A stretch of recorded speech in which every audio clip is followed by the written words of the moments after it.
Thank you for turning to 10, your news leader. 10 News Conference with Gene Valicenti continues right now. Welcome back. My guest today, State Senate Minority Leader Jessica Dela Cruz, the loyal opposition. The Republican is in the House. Good morning, Senator. Nice to have you back. Thank you for having me. I appreciate it. Well, at the top of the broadcast, you were going against after Governor Raimondo, calling for her to come in and testify. Yes. Before the Oversight Committee. You still feel that way? Oh, certainly, absolutely. Yeah. This didn't, I maintain that this is not all on Dan McKee, right? He's responsible for the management of this crisis, but leading up to the crisis, who's accountable? Who's at fault? Okay, and I'm not going to say she's all, it's all on her, but certainly she should be able to answer some questions. What would you ask her if she came in? Well, just before the election, her election, she stopped some work on the highway, which she was told not to. That was a ramp, correct? Correct, yep. Exactly. And I think improperly closing it did have a detrimental effect. So being the executive of the state, I think she would have a lot of knowledge. How about Peter Alviti? You calling for his departure? Like some of the Democrats running for governor, Shikarchi, Helena Folks, they all said Peter's got to go. Do you want to punish him? Well, Peter was appointed by Gina, so they did work together. And I think it's probably time for Mr. Alviti to leave on his own accord, retire. Now, you drove in today, and you went over part of Route 37 to get here. You have to do that, and that's all been fixed. And the viaduct by the mall has all been fixed, and there's been work done in Newport, the whole gateway. All of that was done under Peter Alviti. Sure. Do you have a problem with any of that, or just specifically the bridge? I think that... I want to be fair to everybody. Sure, absolutely. Yeah. And you want to be balanced, right? And I appreciate that. But this is the major artery into and out of our state. And I'm very thankful for all the work that he's done on other roads and bridges. But if this is any indication of what other roads will be like in our state, I think it is. I think that we've had... I know that we've had reports about other bridges and deficiencies on those, and I know that Rhode Islanders, at least have expressed, that they're afraid to drive over bridges because of what happened on the Washington Bridge. And I think those are all valid concerns, and I would say if we had an Inspector General, I think that would be beneficial. I know that it's a perennial issue and Democrats really don't want to support it, but I think in this instance, not only at the DOT, but all departments, rooting out waste, fraud, and abuse is important. So to be fair to Peter Alviti, wouldn't Peter say, well, I'm fixing all the bridges that were going to fall down. That's all been done under me. Now listen, he's got to grapple with the Washington Bridge. There's no getting around it. And I don't know what his personal future holds. But in a sense of balance, I mean, the guy's been responsible for basically reconstructing the whole state. Gene, we're talking about having reports that the bridge was totally fine, and then 6 months later, we're told that a catastrophic event could have happened. There could have been loss of life. So how do you have a report 6 months prior that says everything's A-okay, and then, in July, everything's fine, and then December, we could have, Rhode Islanders could have ended up in the Bay. Fair enough. Your timeline is correct, but he will tell you, and the governor will also tell you that, the inspectors screwed up. We rely on outside inspectors. That's why we're suing them. So why do we have a DOT if we're only relying on outside workers? Well, the DOT doesn't build bridges. They contract for bridges. They also contract for inspectors. That was the system in place. Now, you could argue philosophically, maybe we ought to change that. Maybe we ought to have our own in-house inspectors going forward. But that's the system in place. And it hasn't worked. It's not working. Yeah. We have, first and foremost, paramount of importance is the safety of Rhode Islanders. And if you have a report saying that everything is fine, and 6 months later, there is nothing that could have happened in the span of 6 months that would have broken the rods. It's just not. Every person that you've talked to, every person that I've talked to, every person in the committee has said there is nothing that could have happened in 6 months that would have snapped those rods. It almost sounds like you're undermining the governor's lawsuit. If I'm a defense attorney, I want to pull this clip and say even Senator Dela Cruz says. Okay, well, hopefully they hire There's me. No case. And, But I've heard that argument before. And I think if we're going to be dishonest in order to save our behinds, I don't think that that's right or ethical. If we're at fault, we should be honest, we're at fault. All right. Before we came to your segment, we had just a quick run through of the news of the week. Governor Healy in Massachusetts delivered her State of the State address and banging Trump and playing the hits. But talked about electricity, though. Electricity is too high in Massachusetts, way too high in Rhode Island. How did it get so far? And you're going to lay that right at the Democrats in charge? Oh yes, absolutely, 100%. When I believe it was 2020, I remember because of COVID, we were at the Rhode Island College, and we were debating the Act on Climate, and we called it Rhode Island's Green New Deal. We were giving unelected bureaucrats immense power with no accountability. They could just, run roughshod. And there was never any study commission done, and usually we have study commissions before we implement big pieces of legislation.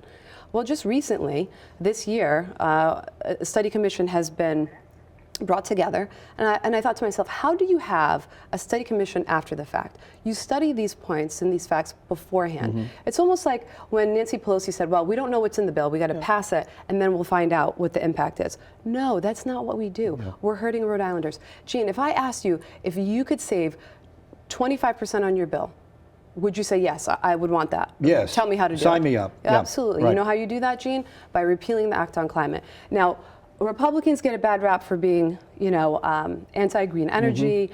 We certainly are not that. We love green energy. One of our caucus members was on the radio with, I believe, Tara Granahan. He said, I have solar on my roof.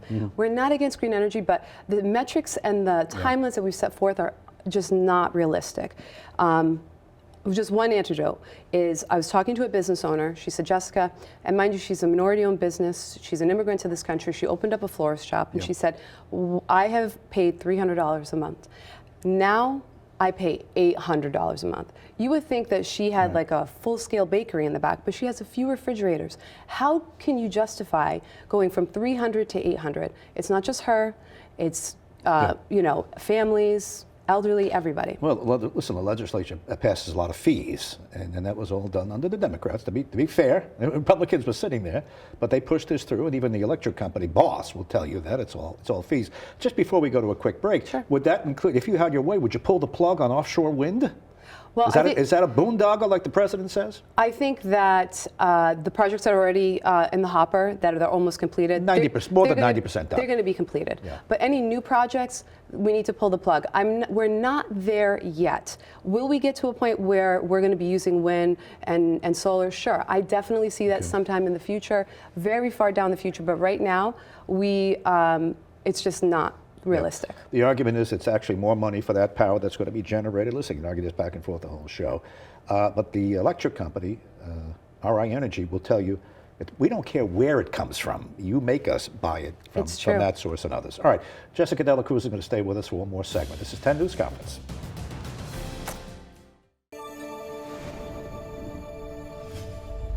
Welcome back. Senator Jessica Dela Cruz, the minority leader, Republican in the Senate, is with us.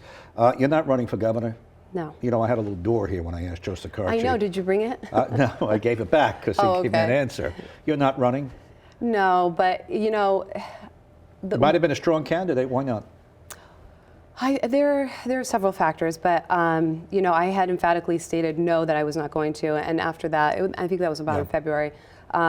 Several people reached out to me and said, you shouldn't be so quick to dismiss or run for governor. And, they were right, I shouldn't. But I would say the door is closing on that opportunity right now. It's a heavy lift in a blue state? It is a heavy lift in a blue state. And I think I'm going to just have to start a lot earlier with fundraising. And that will really be one of the guiding metrics on whether or not I should run or not, because it is going to take a lot of money. Well, we'll see you in 4 years then. We'll see what the decision is. Meantime, you want to go back to the Senate. You're going to go up for re-election? Yes. You want to go back to the Senate. Where there's a millionaire's tax floated by the governor. He wants an extra $30,000 on $1 million because he says they have it. And Donald Trump heard us, and we need the money. Now, some of your progressive colleagues want to go a little further than that. They want a millionaire's tax starting at $640,000. Go ahead. I assume you're against both. Well, here's the thing. I mean, is it a millionaire's tax or not a millionaire's tax? Depends on who you ask. With the governor, it's a millionaire's tax. With your progressive counterparts, it's $640. Well, they still call it a millionaire's tax, and Yeah. that's dishonest. And so they go around touting a millionaire's tax when either, again, they're dishonest or they don't understand math. $640,000 is not a million. I don't think we should be raising taxes at all on anybody. Republicans have been saying this for a long time. RIPEC, the Rhode Island Expenditure Council, has said the same thing. We do not have a revenue problem in the state. We have a spending problem. And if we need to start reining it in and start, I would say the best thing to do with that, besides the Inspector General, would be a line item veto and a zero-based budgeting. I have heard all of this from you before. I really have. Meantime, the AFL-CIO, the unions want it. They want rate stabilization, they want a millionaire's tax, and generally they get what they want. So what is it? All those talking points you just threw out, they're not cutting it. You know, you're not going to get an Inspector General, you're not going to get any of that. What is it? Well, Gene, I think it is the answer, but I think the problem is, and again, this may be anecdotal, but when I talk to Rhode Island voters, they're like, well, we never see you on TV. We never hear this on the news. I said, well, it's not really talked about a lot. But we've been doing a lot of social media and in informing the public on these issues. But I think what it really comes down to, Gene, is we need to inform Rhode Islanders that we've had almost 100 years of one-party reign in this state. It has not been good for our state. We continue to decline. And maybe I need to get on the rooftops and yell it, or maybe I need to put out a mailer to every house in the state of Rhode Island. But the fact remains, without balance, we're never going to achieve the things that we need to achieve. Now, Gene, if Republicans had been in power for 100 years, do I think that we would live in a utopia here in Rhode Island? No, we'd have our own sets of issues, but we need balance. You know who's last said that with such fervor? Senator Chafee, the father. It's a long time ago. It's a long time ago. Yeah. Nothing's changed. Yes. I think it might have to get you're going worse. into a gubernatorial election year without a chairman of your party. Powers left. Well, Said for personal reasons, I it have was to for leave. personal And now you're reasons. having, I know, you would like to see Mr. Naylor get in. Who would you like to see to be the chair? yeah, there are two people, and there was a letter that went out that that I supported Kenny Naylor. Kenny Naylor. He's done a great job with the young Republicans, and I think he'd do a great job with the GOP. Right, they're a little fight. You didn't want to let the press in. What's that I just about? want to be on the record that I was voting in favor of allowing the press, but I was not on the winning side of that vote, and we just have to respect the committee's vote. This was procedural stuff leading up to your choice of a chairperson. Yes. Who we have yet to select. Yes. But nonetheless, you're going into a gubernatorial year, election year, without a party chairperson. Does that weaken your standing as a party? I don't think so. I think we've been, always pretty lean and mean, and a lot of times the party focuses on not general assembly candidates. I'm sorry, candidates for governor or U.S. Senate or U.S. House, and I think the legislature, me and the Senate and my colleagues are going to be the ones to look to recruit candidates and to help them raise money and fund. Well, you got Aaron Gukian's a Republican. You also have Mr. Raimondo.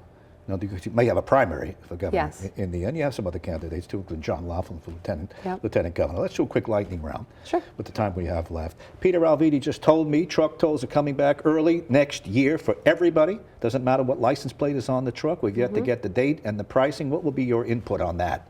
Well, why are we waiting to 2027? Is this to protect Democrats during the election? They can turn it on now, but they don't want to, and for good reason, because it will hurt them in the election. Yeah, so Governor McKee wants to wait till after the election. Absolutely. Should he prevail? Yes. Yeah. All right. But your input would be what? Well, don't do it. If you do it, it's 15 cents. What would you say? We shouldn't do it. There's just no reason for us to continue to raise taxes. And we know that these companies are not going to absorb the cost. They're going to pass it on to the consumer. It's just going to make things more expensive. Joblot very angry over this. Yeah, I mean, we just got Amazon. Now we're going to tax all their trucks? Okay. Attorney General Peter Nerone has more than 50 lawsuits against President Trump. Is that a good posture to take? I think it's political. I mean, I'm not to say that I think, that he doesn't truly believe in what he's doing.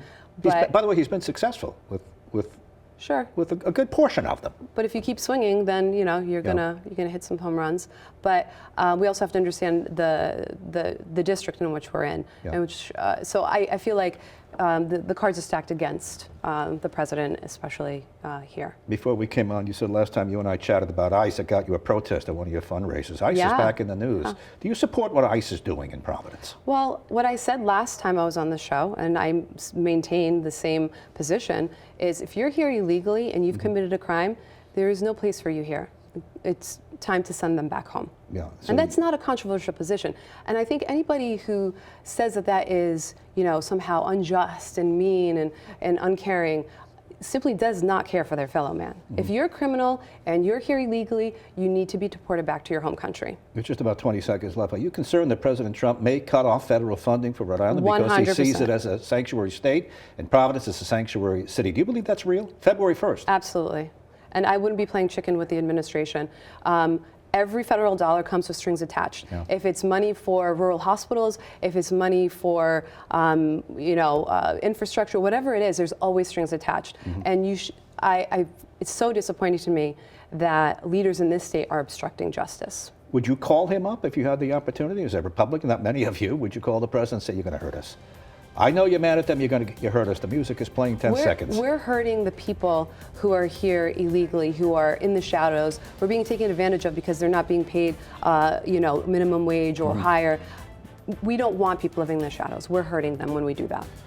Rhode Island Republican State Senator Jessica Dela Cruz, the minority leader, thanks for coming in. Thank you for having me. I appreciate it. See you again. That's 10 News Conference, your #1 political show in the region. Reminder, watch all of our interviews on turnto10.com, and I'll see you next week on the news and on the radio.